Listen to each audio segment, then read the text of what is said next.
আসসালামু আলাইকুম। এখন প্রায় 2:25। যেটা বলার জন্য কল দিছি যে কারেন্টের যে প্রবলেমটা, যেটা বিগত 5-7টা দিন যেভাবে বাড়ছে, পুরা জীবনটারে তছনছ করে দিতে আছে। কারণ এখন 2টা বাজে, 2:30 বাজে, এখন কারেন্ট নেই।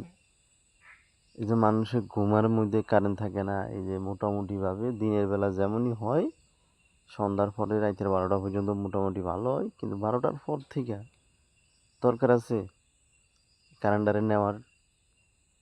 কি ধরনের তথ্য দিতেছে মানুষের, কি ধরনের সমস্যায় পালাইতেছে মানুষের। এখন কয়টা বাজে? এটা কি ধরনের আর কি হইতেছে মানুষের সাথে? কোনো কথা? 12টার পরের থেকে এ পর্যন্ত 3-4বার নিচে, 4বার আনছে, এখন আবার নাই। এভাবে চলতেছে।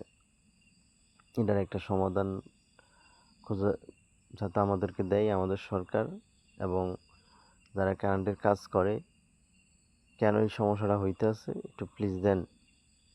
আমরা মনে করেন জীবন ধ্বংস হয়ে গেছে, এইভাবে আমাদের জীবন শেষ।